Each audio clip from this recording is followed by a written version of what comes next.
Знакомьтесь, Елена Колесникова. Несмотря на юный возраст, творческий путь учащейся среднеспециального музыкального колледжа города Уфа весьма насыщен. Елена – лауреат не только республиканских и российских, но и международных конкурсов.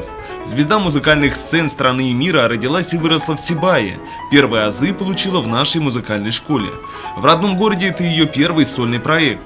Концерт собрал друзей, близких, учителей, будущих музыкантов и многочисленных поклонников классической музыки, которые долго не хотели отпускать девушку со сцены. Мы очень гордимся тому, что наша такая девочка, она прославила не только Башкирию, да, она и в Москве выступала, и уже на сцене Чехии, позапрошлом году, по-моему, в Париже, да, и как-то мама с папой так опекали ее, ну пусть подрастет, и вот наконец-то она приехала в родные Пенаты, на родную сцену.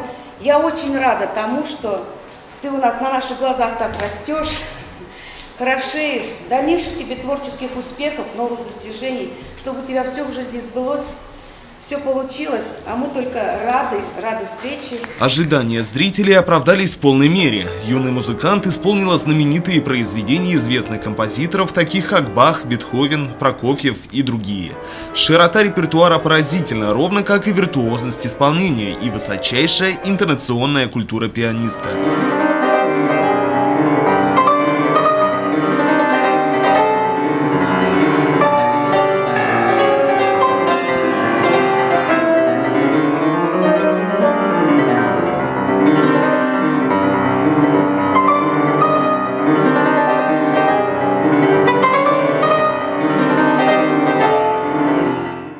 Своей игрой Елена Колесникова увлекла слушателей в мир музыкальных образов, сумев передать каждый из них предельно точно. В ее звуке и лирика, и философия, и гротеск, и драматизм, вся палитра музыкальных красок. Двери в мир музыки для меня открыла мама. В 4 годика она начала петь со мной песенки.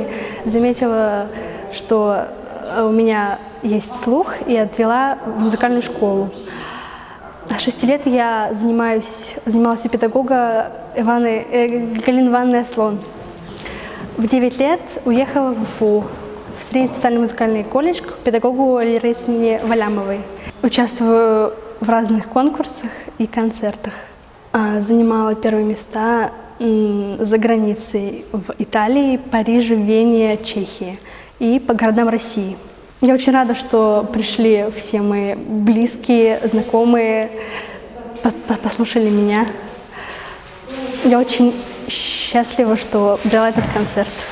После концерта Елена поделилась с некоторыми секретами мастерства и дальнейшими творческими планами. В числе первых назвала тщательную и качественную подготовку к конкурсам среди исполнителей. Впрочем, к какому ближайшему творческому состязанию готовится музыкант, она предпочла оставить в тайне. Ринат Музафаров, Айгуль Хамитова, Руслан Кравцов, Любовь Карпова, телекомпания СТВ.